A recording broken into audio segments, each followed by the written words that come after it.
To be in church? I feel that even on Time Change Sunday, y'all still bringing the heat. Didn't our worship team do a great job this morning, leading us into the presence of the Lord? Hey, I want to go ahead and jump in this morning to the message. We've been in this series that we started a couple weeks ago called Bad Relationships. We've been talking about good relationships. Last week, Pastor Austin brought an incredible word in our Bad Relationships series. We're going to continue in this. And how many of you know we have, as he said, we have bad relationships with certain things in our life. Not just boyfriend, girlfriend, not just your husband, so don't elbow him. But there are some times that we have bad relationships with things that we need to be addressing and we need to be improving in our lives. So my message for you this morning is called TikTok. Some of y'all got PTSD right there. Y'all like, yep, I have a bad relationship with TikTok. I know I do. I shouldn't have it. And that is not what I'm talking about at all. We're going to be talking about time. Somebody shout time. Some of us have bad relationships with time. I want to tell you that how you use your time matters. And for some of us, the lack of how we use our time in an appropriate way even leads to anxiety in our life. I remember when I first got into ministry, I'm much more of a planner now. I'm working ahead. I'm thinking ahead. I'm always ahead of where I am. And when I first got into ministry, I would still be working on my Sunday sermon Saturday night. You want to talk about some anxiety. Like, stand up in front of people in about 12 hours and you're still trying to figure out what you're going to say. Like, that's the way that I was doing ministry for a while. Like, it led my time management. There's a lot of things that I could have done with my schedule. I could have prioritized doing my sermon stuff in the beginning of the week and done something else later in the week, but that led to a lot of anxiety in my life. Have you ever thought to yourself, I just don't have enough time? Like, the week comes, the week goes, and then you're like, where'd all my time go? I just don't have time for everything. So I want to give you an encouraging word. You are right. If you don't hear that very often from your boss, your employer, your wife, or your husband, I want to tell you, you are right. Somebody shout, I'm right. You don't have enough time. USA Today did a survey on time management and how much time was needed for us to do all the things that we wanted to do every single day. So they factored in exercise, hygiene, work, commuting between work, household chores, eating, entertainment, spiritual development, family time, like everything that would be encapsulated in our life. And do you know what they found out? In order for us to do what they said that we need to do every single day, they said we need 42 hours a day to accomplish all that we want to do. Some of y'all like, I feel that. I feel that. We need more time, right?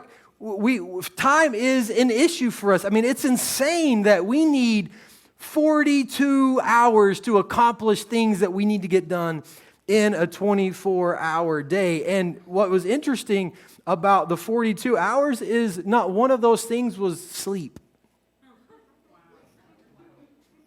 Some of y'all like, I'm reprioritizing right now.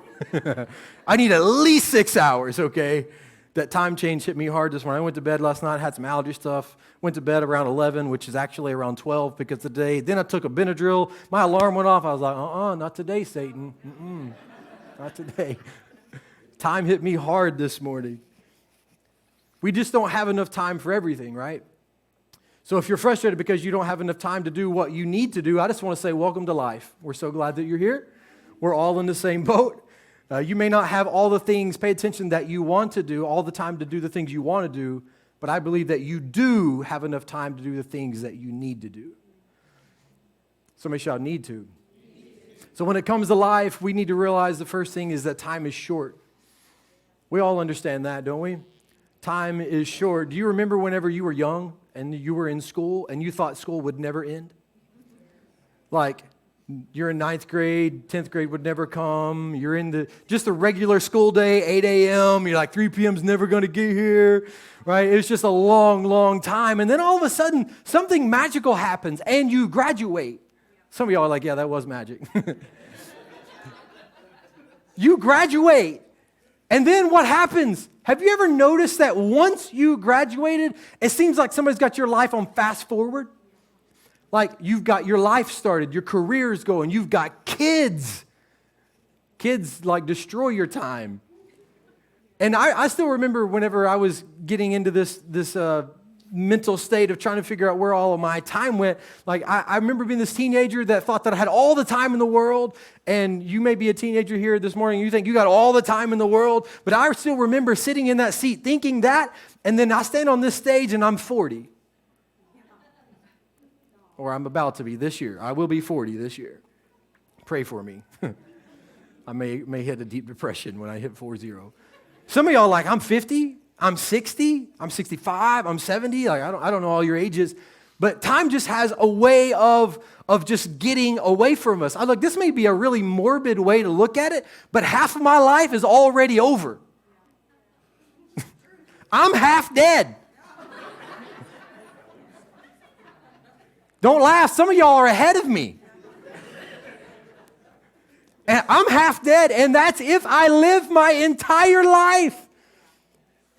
The full span that they say that I'm supposed to live. And I just got to tell you, like, I'm a man, and I do some stupid stuff. And it is no wonder why women live longer than men. We do stupid stuff. We shorten our lives just because we're crazy sometimes.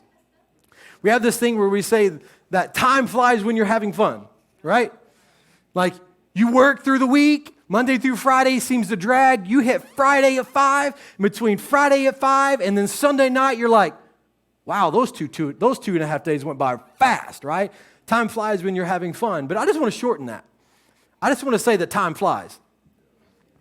Whether you feel like it drags or not, time flies. Whether you're having fun, whether you're in difficult seasons, whether you're in the work day, time just simply flies. The Bible says in James chapter 4, verse 14, it says, how do you know what your life will be like tomorrow? How many know what your life is going to be like tomorrow? Let me ask you.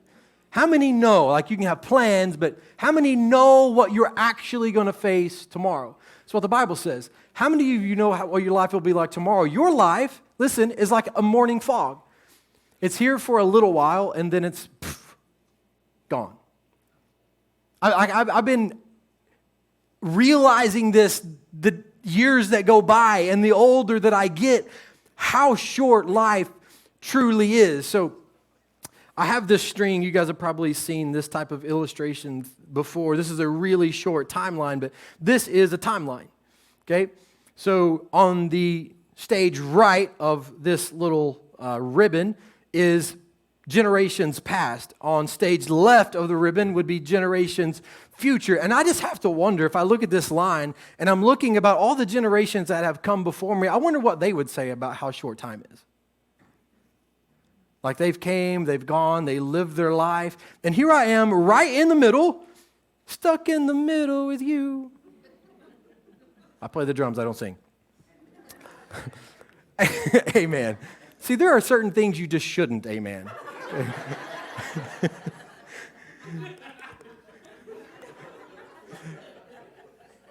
Pulling it back, okay. Back to the line. So here I am stuck in the middle of generations past and generations future. Everybody that has already gone from this life would say, man, life is short. I thought that I had a lot of time, but my life has came and gone. And then on the other side, we have generations future and eternity. If I were to draw out eternity, do you know how long that line would be? Infinite. It doesn't end. Like, we're so time conscious, our minds don't truly comprehend eternity. It's impossible. Everything in our life is generated by time, but God came before time. God will exist after time. Eternity has no time.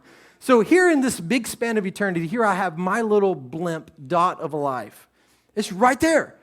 This is my 75 years average lifespan. And if I were to actually do this the way it should be, the line would be way farther that way and way farther that way. And this little spot on the line would look so much different. It would look so much smaller. It would be so small, as a matter of fact. It would be so insignificant that your eyes couldn't even see it. You would need a microscope to see how your life fits into the span of time. Time is very short. It goes by so quickly. Often we lose sight of it. We all do. We get caught up in the here and now and we forget that something greater is still waiting for us. And if we're not careful, we will trade the eternal for the temporary. You know, it's so easy that we get and we live in our lives and we're so right here, right? Like, this is the things that I'm going through. These are the things that I'm facing. This is the life that I have. I've got my work. I've got my kids. I've got my hobbies. I've got whatever. And I'm just living this life. But on the other side of what I can see is eternity. And I have to understand that the life that I have, the 75 years that I have, all play a part into the infinite span that happened once this short life is over. Listen to this in 2 Corinthians chapter 4, verse 18. It says, so we don't look at the troubles that we can see now. Rather, we fix our gaze on things that we cannot see, eternal things. For the things that we see now will soon be gone, but the things that we cannot see will last forever. That's challenging because we get this one backwards. We get so focused on the things that we see that we lose sight of the things that we cannot see. We even have a saying for it. Out of sight, out of mind. We're so good at it, we have developed a saying, out of sight, out of mind. But we need to be thinking, our sight needs to be on the unseen, not the seen. Now, I'm glad that you are responsible. I'm glad that you do what needs to be done in your day-to-day life. But as we are navigating our lives every single day, we have to keep in the scope of our mind what is yet awaiting us, which is a life that is far greater than this one and lasts so much longer. This life is temporary. It's like a morning fog. It's gone. I believe one of the greatest deceptions of the enemy is that he can convince you that you have plenty of time. He lies to us. You got plenty of time. Why? You could do it tomorrow. It's not that big a deal. Just wait till tomorrow. You can get your life right with God tomorrow. You can go to church next week. You can start making your marriage better next week or tomorrow or whatever. He always wants to convince us that there is a tomorrow. Why? Because he doesn't want you to change anything today. He doesn't want you to prioritize your life. He doesn't want you to actually take steps in your life to make things better. He wants to keep you in this, I'll just do it tomorrow. I'll just do it tomorrow. I'm a procrastinator in some things, like projects. My wife said, well, I have a list of projects that I've got to get done, and I'm not project-oriented. I'm like an information type guy, but when it comes to fixing things, I'll be completely transparent. The fixer in my house is my wife. Guys, don't judge me. I'm sorry. I know that makes me less of a man, but my wife is the fixer. I will say, let me brag on myself. I fixed my deck the other day. It was falling down, and I fixed it by myself.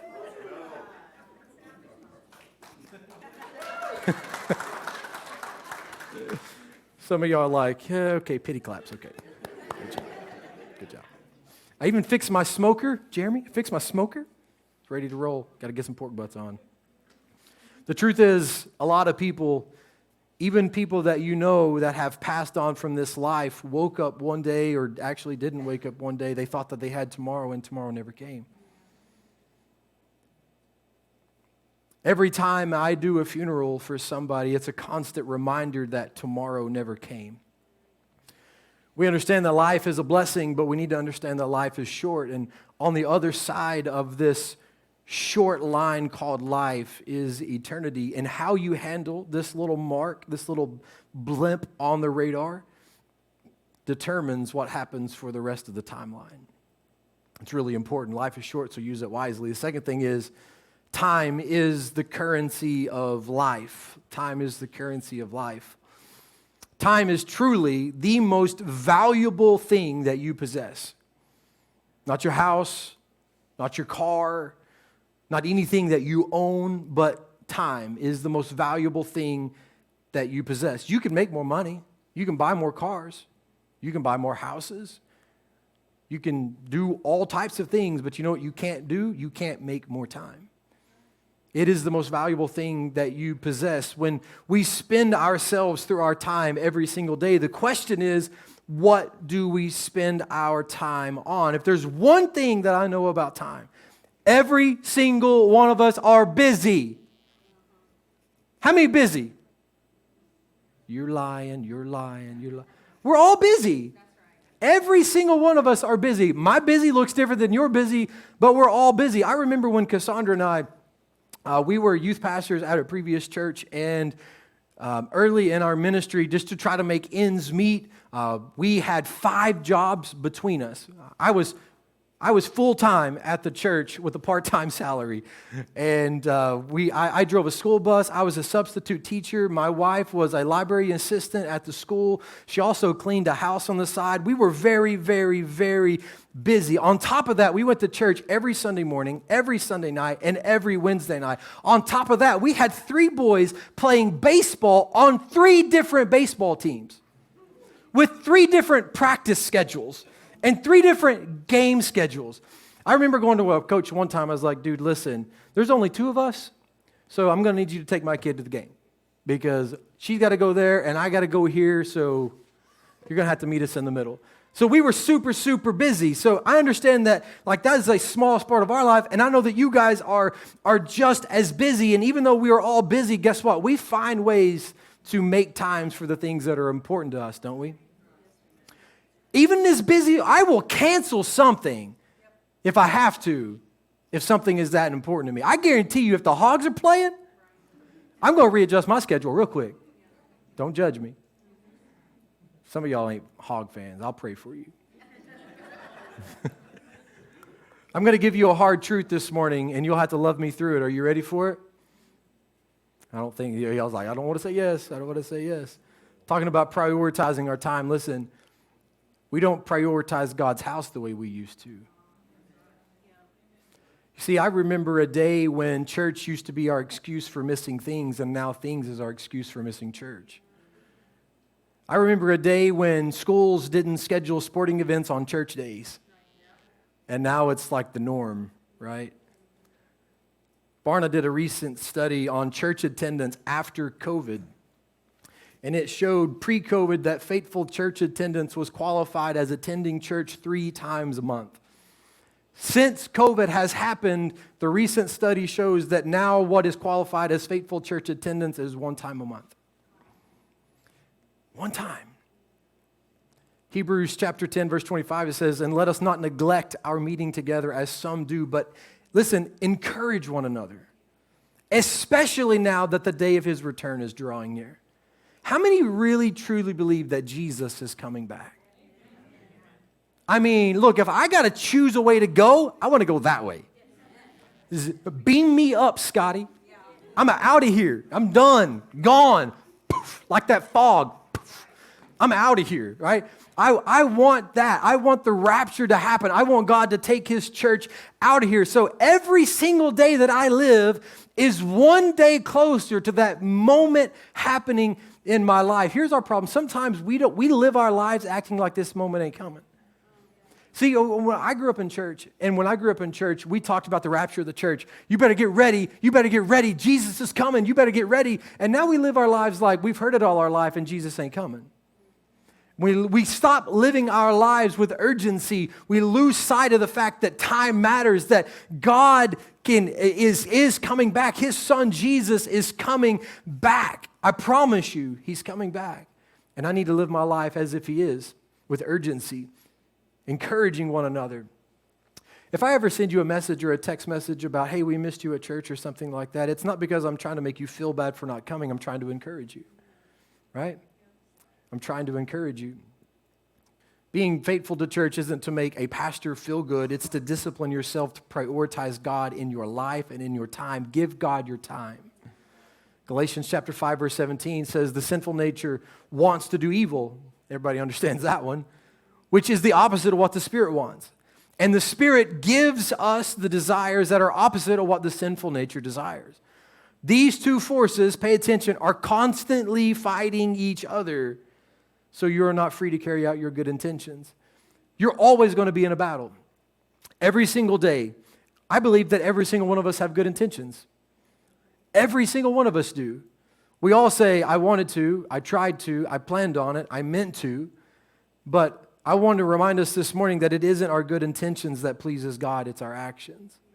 I can't go to God one day and say, God, I really meant to. I really meant to. Like, that can happen with us in our relationships, good intentions, we can talk about it, but it's not going to work with God. Every single day, the enemy fights for your time. Every single day, it's a war for your time. Listen, if the enemy can't get you into sin, he will get you busy so you don't have time to spend with God. That's what he'll do. Some of y'all are smart enough to say, well, I'm not going to smoke, dip, or chew, and I'm not going to hang out with girls that do. Sorry, I don't know where that came from. I'm not going to do sins. I'm not going to do the bad things. I've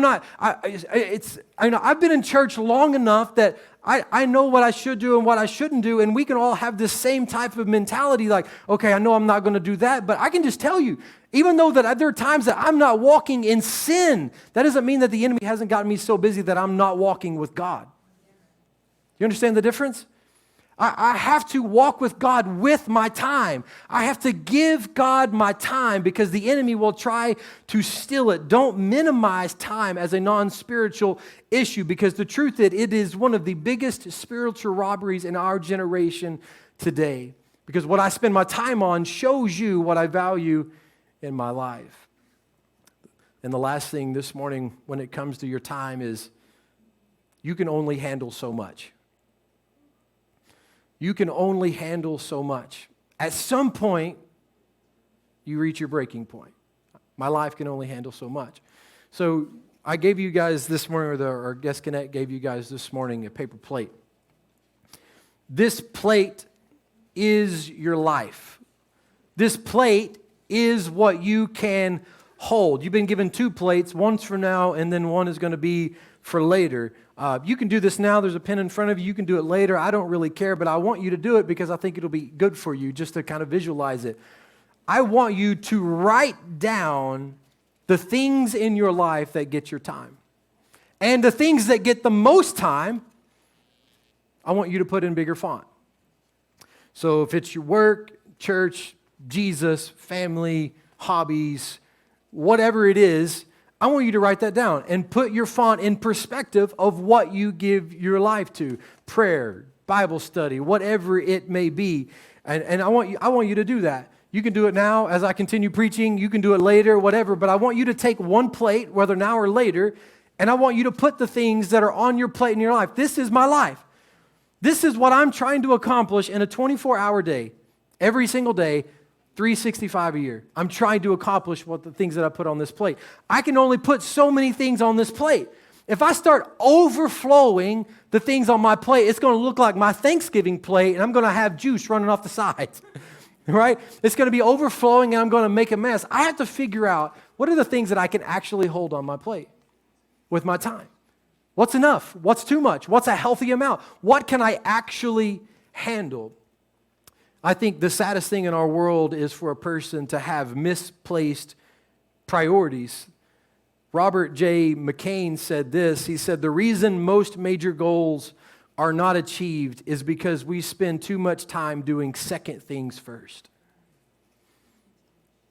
I want to see that one again. The reason most major goals are not achieved is because we spend too much of our time doing second things first. We take the things that are less important, less valuable. We put all of our time and energy into those things, and we don't have enough time to dedicate to the most important things that we should. Again, we said at the beginning, I have all the time to do the things that I want to, but I do have the time to prioritize the things that I need to. Matthew chapter 6 and verse 33 says, seek the kingdom of God above all else and live righteously, and He will give you everything that you need. Listen, I need one thing that I push for in my life, and that is to seek God. Seek God in every single thing that I do in my life. There are many things that you could do, but there are only a few things that you must do. Paul said this in Philippians chapter 3, verse 13. He said, but I focus on this one thing. Somebody shout one thing. I focus on this one thing, not these 40 million, jillion, thousand things that I dabble in, but I focus on this one thing. This life for Jesus. This life that I live for God. It is the only one true thing in my life that has any real value.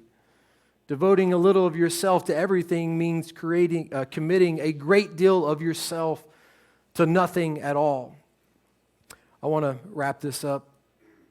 I want to teach you guys, if the worship team would come, I want to teach you guys as I close this morning, the 5% principle. I want to help you with your time. There's a 5% principle. Doesn't matter whether you are an employer, doesn't matter if you are an employee, a student, doesn't matter. Here it is. 80%.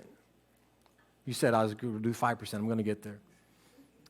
80% of what you do, anyone can do. Some of y'all just like, well, that didn't make me feel very valuable. But it's true. May take a little bit of training, but 80% of people can do what you can do. Then there's another 15% that requires some significant skill, but it can still be taught. Somebody can go into a job, have no idea at all what they're doing. I am replaceable.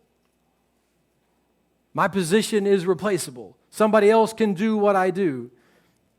May require some skill, may require some training, but it can be taught. So that's 95% of my life can be done by somebody else, which leaves 5%. The remaining 5% is something that only you can do. Nobody else in the world can do your 5%. You see, only I can be a husband to Cassandra. No one else can do that. No one else better do that.